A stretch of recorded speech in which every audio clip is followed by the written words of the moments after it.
Hello everyone, and welcome to a Dragon Age series. We talked to everybody in camp here. So we're gonna head out now. I shall do it. Hold on here, it's a little loud in my head here. There we go. Hopefully it's not quiet now on your side. We're gonna take Alistair. Yes. Yes. Indeed. And here we are right there. So I always do Redcliffe Village now. So let's go ahead and head over. And we're gonna fight. Or something maybe. Oh yeah, we're gonna fight.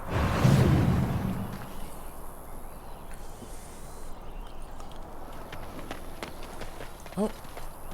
Give me dog. It shall be done.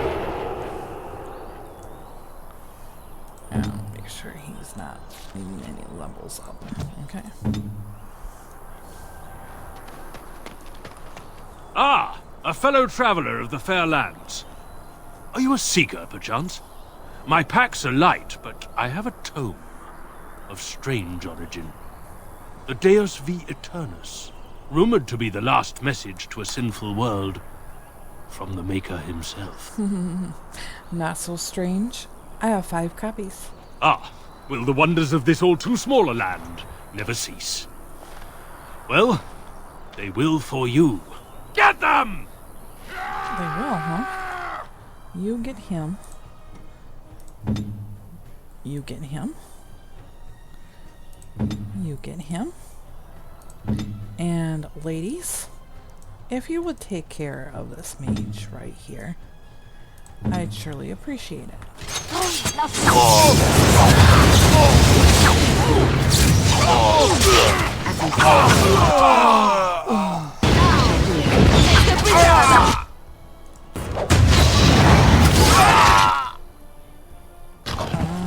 Down they all go. Fantastic. Take all.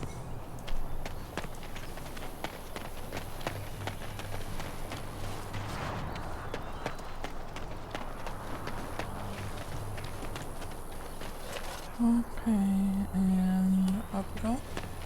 There's some stuff up here.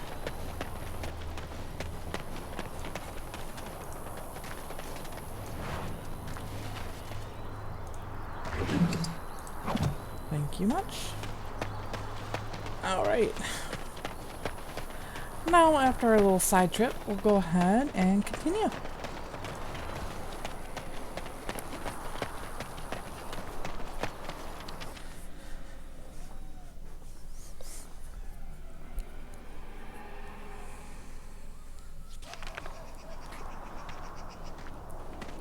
Look, can we talk for a moment? I need to tell you something. I should probably have told you earlier. What's on your mind? I told you before how Al Eamon raised me, right? That my mother was a serving girl at the castle and he took me in? Yes. The reason he did that was because, well, because my father was King Marek, which made Kaelin my half-brother, I suppose. I always do this. I can't help myself. So you're not just a bastard, but you're a royal bastard. Ha! Yes, I guess it does it, that. I should use that line more often. I would have told you, but it never really meant anything to me. I was inconvenient, a possible threat to Kaelin's rule, and so they kept me secret. I'd never talked about it to anyone. Everyone who knew either resented me for it or they coddled me. Even Duncan kept me out of the fighting because of it. I didn't want you to know as long as possible. I'm sorry. Oh. I think I understand. Oh, good. I'm glad. It's not like I got special treatment for it anyhow. At any rate, that's it. That's what I had to tell you. I thought you should know about it. So you're the heir to the throne, then? Let's hope not. I'm the son of a commoner and a Grey Warden to boot. It was made very clear to me early on that there was no room for me raising any rebellions or such nonsense. And that's fine by me. No, if there's an heir to be found, it's Al Eamon himself. He's not of royal blood, but he is Kaelin's uncle, and more importantly, very popular with the people. Though, if he's really as sick as we've heard... Oh, no, I don't want to think about that. I really don't. So there you have it. Now can we move on? And I'll just pretend you still think I'm some nobody who was too lucky to die with the rest of the Grey Wardens.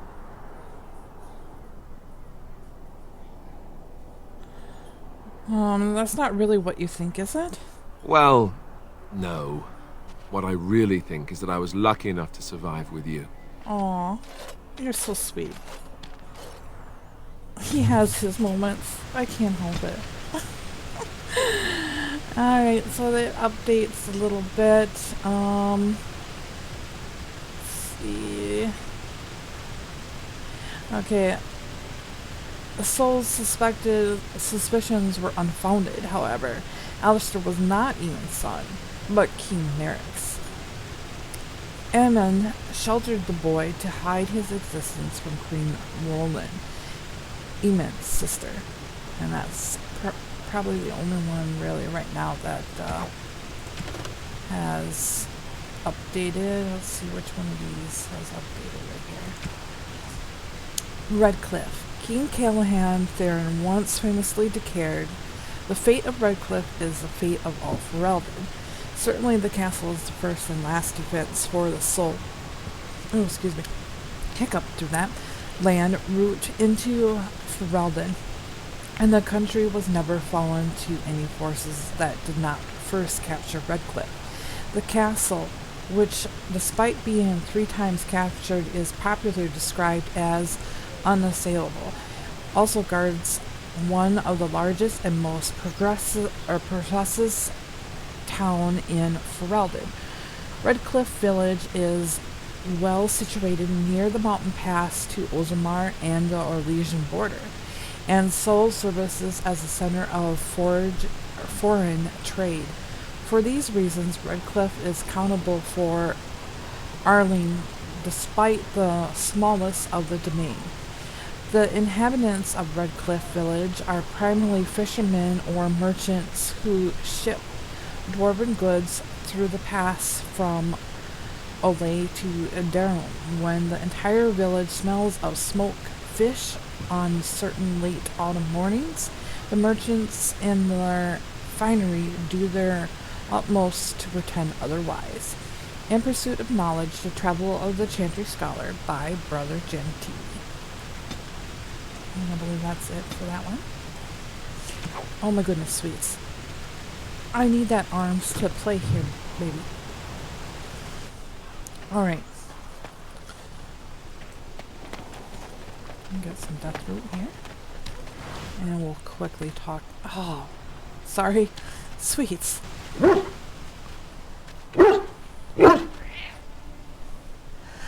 Do you see anything interesting?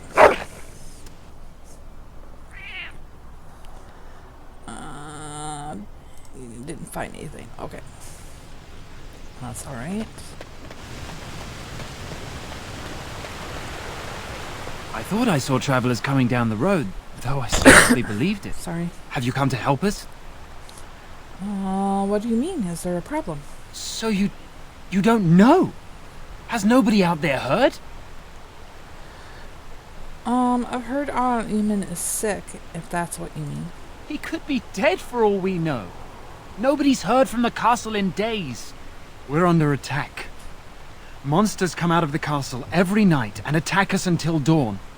Everyone's been fighting and dying. We've no army to defend us, no Arl and no king to send us help. So many are dead, and those left are terrified they're next. Hold on, what is this evil that's attacking you? I don't rightly know. I'm sorry, nobody does. I should take you to Ban Tegan. He's all that's holding us together. He'll want to see you. Ban Tegan, our Lehman's brother. He's here. Yes. It's not far, if you'll come with me. We'll come.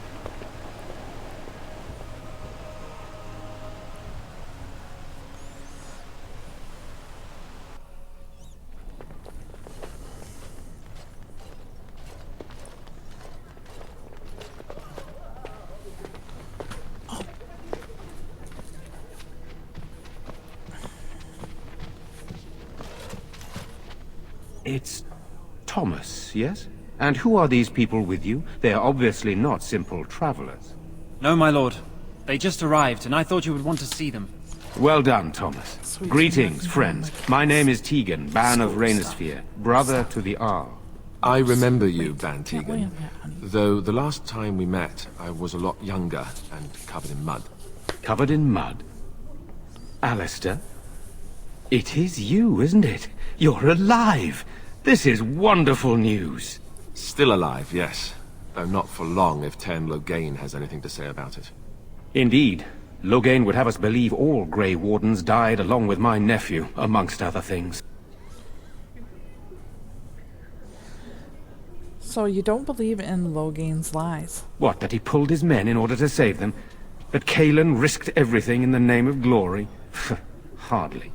Loghain calls the Grey Wardens traitors, murderers of the king. I don't believe it. It is an act of a desperate man. So, you are a Grey Warden as well? Is it possible we've met? You seem very familiar. You may have known my father, Tan Cousland. Ah, yes, that's it, exactly. A pleasure to meet you indeed, though I wish it were under better circumstances. You're here to see my brother? Unfortunately, that might be a problem. Eamon is gravely ill. No one has heard from the castle in days. No guards patrol the walls, and no one has responded to my shouts. The attack started a few nights ago. Evil things surged from the castle. We drove them back, but many perished during the assault. What kind of evil things are you talking about? Some call them the Walking Dead, decomposing corpses returning to life with a hunger for human flesh. They hit again the next night. Each night they come, with greater numbers. With Cailan dead and Loghain starting a war over the throne, no one responds to my urgent calls for help. I have a feeling tonight's assault will be the worst yet. Alistair, I hate to ask, but I desperately need the help of you and your friends. It isn't just up to me. Though the Grey Wardens don't stand much chance against Loghain without Arl Eamon. Of course we'll help. Thank you. Thank you. This means more to me than you can guess.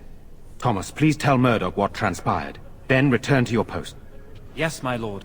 Now then, there is much to do before night falls. I put 2 men in charge of the defense outside. Murdoch, the village mayor, is outside the chantry. Sir Perth, one of Eamon's knights, is just up the cliff at the windmill, watching the castle. You may discuss with them the preparations for the coming battle. I am on my way. Very well. Luck be with you, my friend. No sense in sitting here and asking him questions. Sometimes it's just pointless.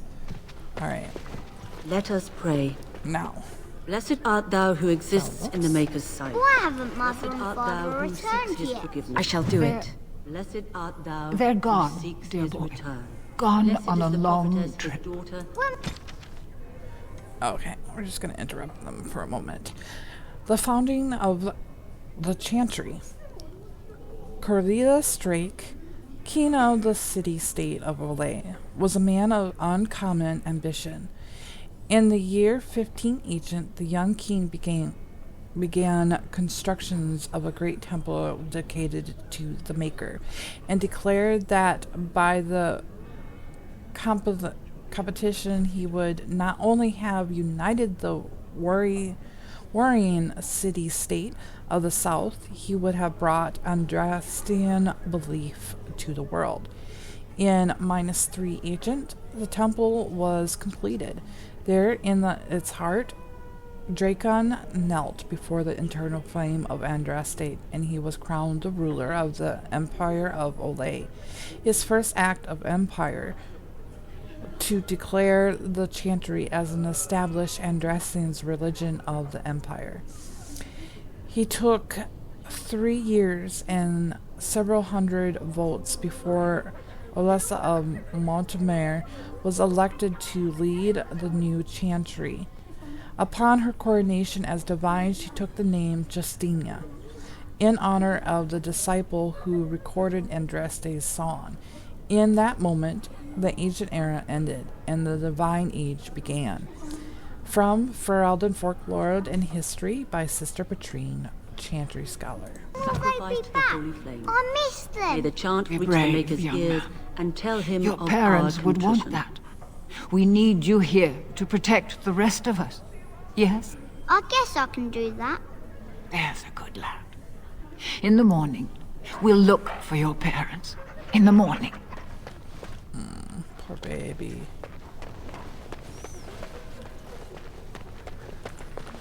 And book. Alright, a Thetis calendar. For most good folk, the details of our calendar have little purpose, and it's is useful only to the telling them that the summer day festival will be held, when the snows are expected to begin, and when the harvest must be completed. The naming of the years are a matter of historians and taxmen, and a few cat strangling. Okay, there we go. Press could even tell you the reason that our current age is named after dragons. It is 930 Dragon Age, the 13th year of the 19th age since the crowning of Chantry's first divine. Each age is exactly 100 years, with the next ages named chosen in the 99th year. The scholars in Vavaru advise that the chantry of opponents seen in the 99th year, and the chantry authorities pore over the research for months before the divine announces the name of the intimate age. The name is said to be an omen of what is to come, of what the people of Thetis should face for the next 100 years. The current age was not meant to be Dragon Age. Throughout the last months of the Blessed Age, the Chantry was prepared to declare the Sun Age, named for the symbol of the Elysian Empire, which at the time sprawled over much of the southern of Thetis and controlled both Ferelden and what is now Navarra.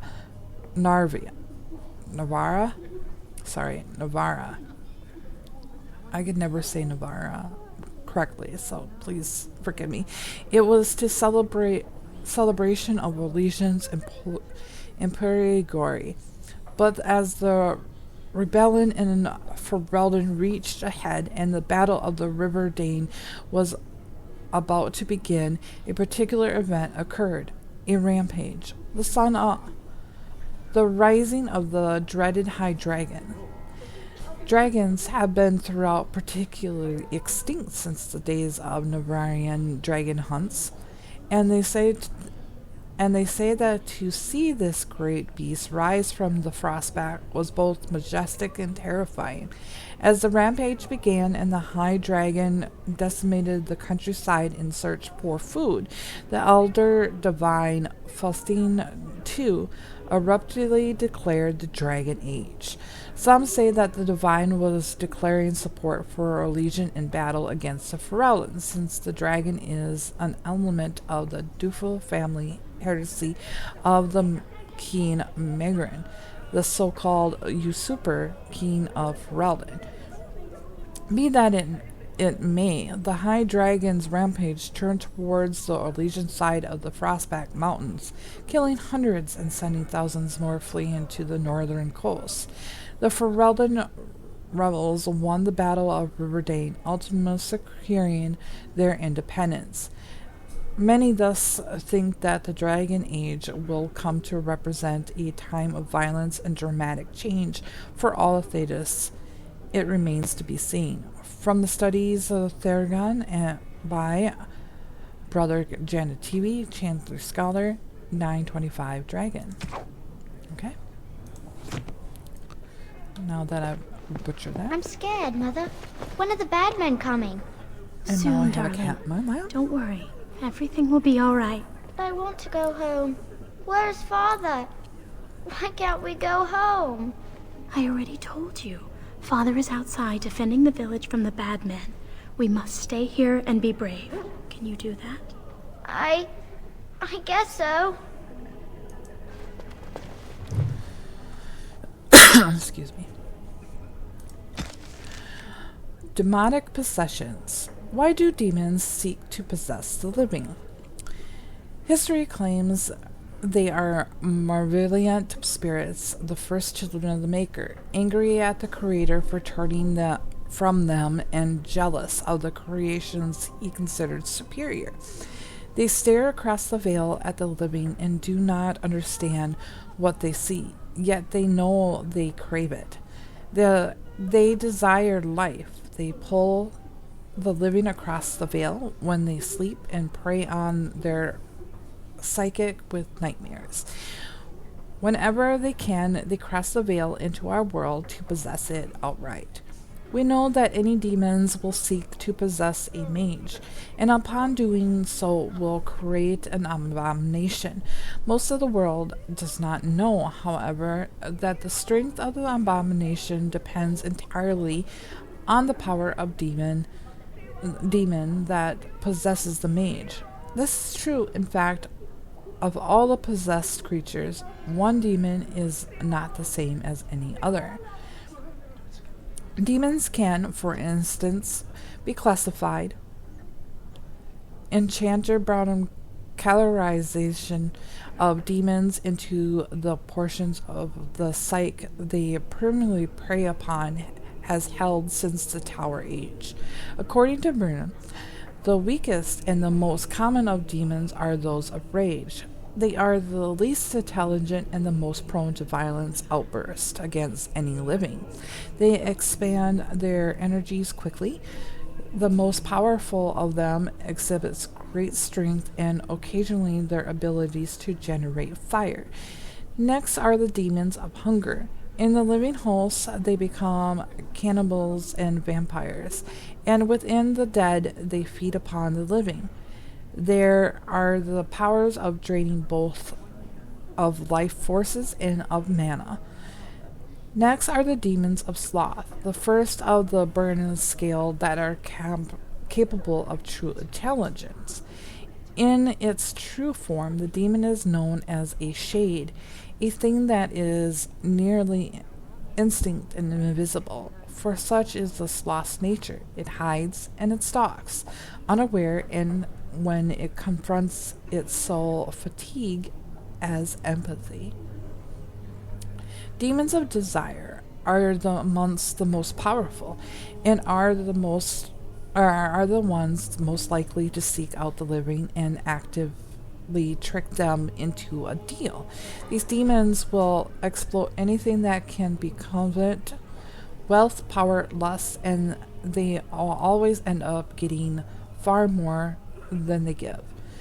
A desired demon's province is of illusions and mind control. Strongest of all demons are those of pride. These are the most feared creatures to lose upon the world. Masters of magic and possession of vast intelligence. They are true schemers. It is if though they who seek most strongly to possess mages, and will bring other demons across the veil in numbers to achieve their own ends. Although what that might be has never been discovered, a greater pride demon brought across the veil would threaten the entire world. From the Maker's First Children by Balder, Senior Enchanter of Ostwick. 8:12 Blessed. Okay. Now, let's go ahead here and Jeddah. You're a Grey Warden, right? Yes. Were you in Ostagar? In the Korkari Wilds? My husband and son went there to bring the chant of light to the chastened. But I haven't heard from them since. Are you Jeddah? I am. You've heard of me? I have something here from your husband. Oh? Oh, his lockbox. If you're bringing me this... Oh no. I'm sorry.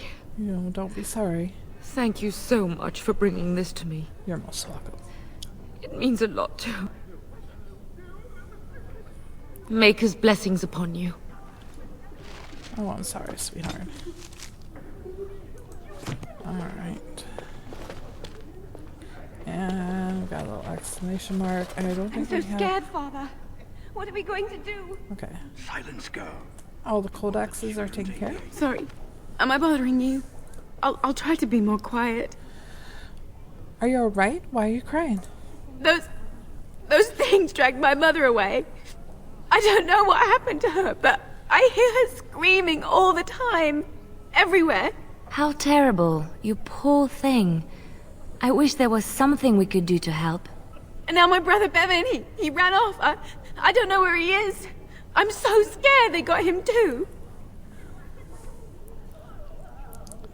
Why would he run off, do you know? He said something about saving Mother.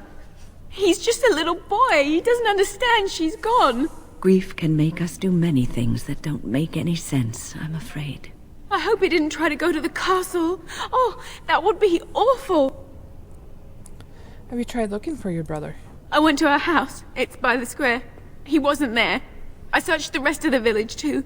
I called and I called, but he never answered. I wonder if he ran off into the woods. I'm so worried. Without me, he has nobody. Don't worry, I'll look for him. You will? Thank you so much. Please find him. We have approval. And a new update request. Let's mark all those here. No more Kodaks. And let's head out here. Alright. And save here.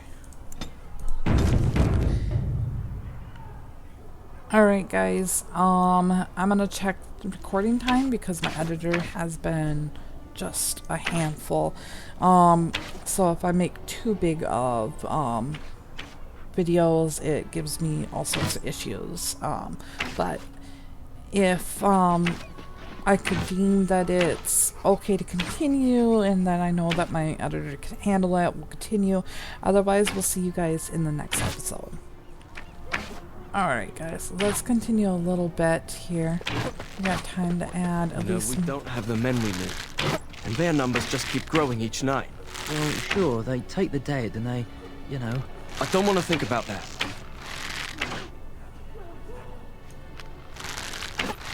Silence. So what can we do? Leave? Try to get out of the village? And abandon everyone? No, we fight. We've no other choice. Ah, there hears a voice. Still no sign of them coming back from the castle, Murdoch. Tell them to maintain watch. I don't want a surprise attack before the sun goes down. Yes, sir. What should we do until then? Pray, and hope for a miracle. Alright. So you're the Grey Warden, are you? I didn't think they made women Grey Wardens. Oh goodness, don't be sexist. I love this part. You guys, his voice changes all the time, and it's funny. Okay. And why would you think that? For more reasons than you care to hear, I bet. Still, there's no reason to think Bantegan's lost his mind. We aren't gonna turn aside anyone who wants to help, though. Don't take me for being an ingrate or nothing. Well, we do want to help however we can. You can trust us. Name's Murdoch, mayor of what's left of the village, providing we aren't all killed and hauled off to the castle tonight. Ingrate, no? Sexist, maybe, but we'll see. I'll give the fact that you're full of stress. And let it go. You can call me Alara. Fair enough. What can I do for you? What can I do to help? We need what little armor and weapons we got repaired, and quickly, or half of us will be fighting without either. Owen's the only blacksmith who can do it, but the stubborn fool refuses to even talk. If we're to be ready for tonight, we'll need that crotchety bastard's help. Why does Owen refuse to talk to you? His daughter, Valena, is one of the Alessa's maids, so he hasn't heard from her since this whole business started. He demanded we attack the castle, break down the gate, and force our way in. I said it was impossible, but he wouldn't listen. He's locked himself in the smithy now. I can't force him to do repairs. He said he'd rather die first. And nobody else can do these repairs? Not by nightfall, and not well enough that I'd be happy to test it in combat. If there were others, don't you think I'd ask them? I would hope so. Is there anything else you can do? We could use some extra bodies. Having a veteran like Dwin in the militia would help a lot, but he flat out refuses. Tell me about Dwayne. He's a trader, a dwarf, lives near the lake. Locked himself up in his home with some of his workers, he has. Says he doesn't need any of us. We could use somebody with his fighting experience, but he won't come out. Alright, carry on then. Right. Let's hope we see morning. Alright, quest updated. Okay. Let's go over here quick, and then we'll end the episode.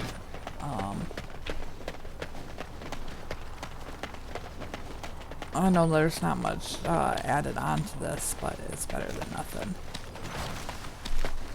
Excuse me, ladies.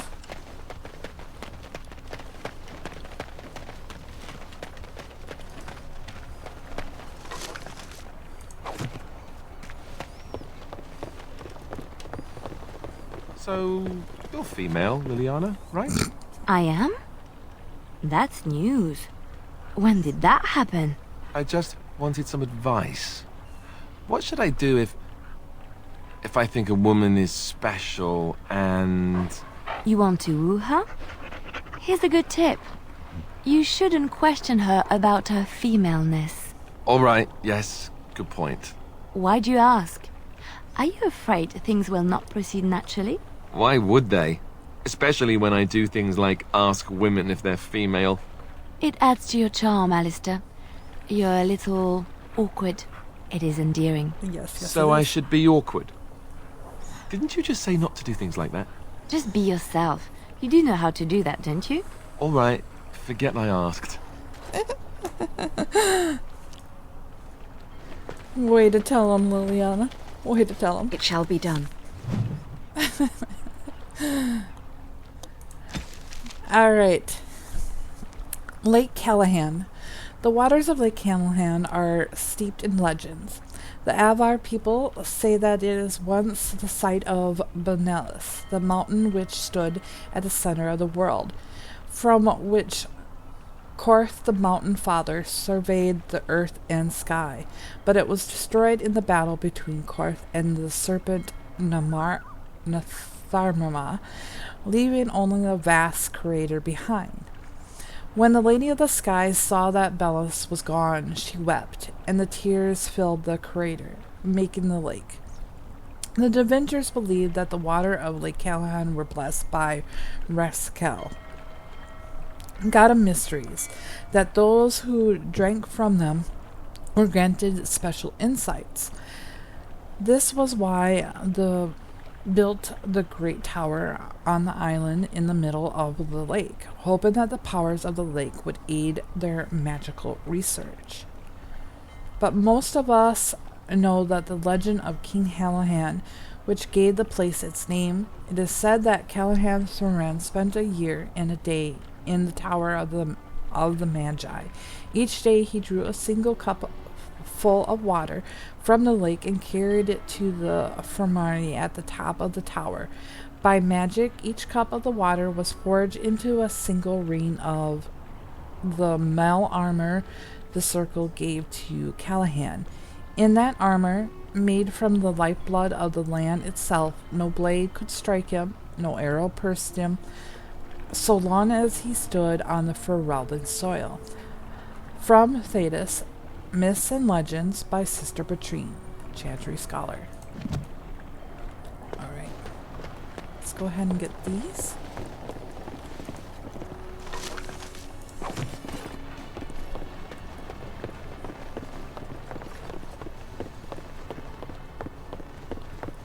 Okay. In we go. Alright. Note. Gathered shopping list. Sugar, wheat flour, filleted knife, ginger for Grandpa's flutane, ink, cod liver, dry mushrooms, rogue, or lesion.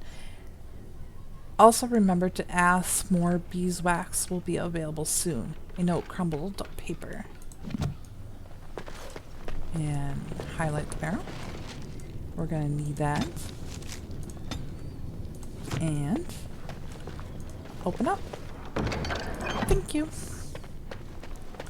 Alright, let me see here. Liliana, do you need some arrows? There you go.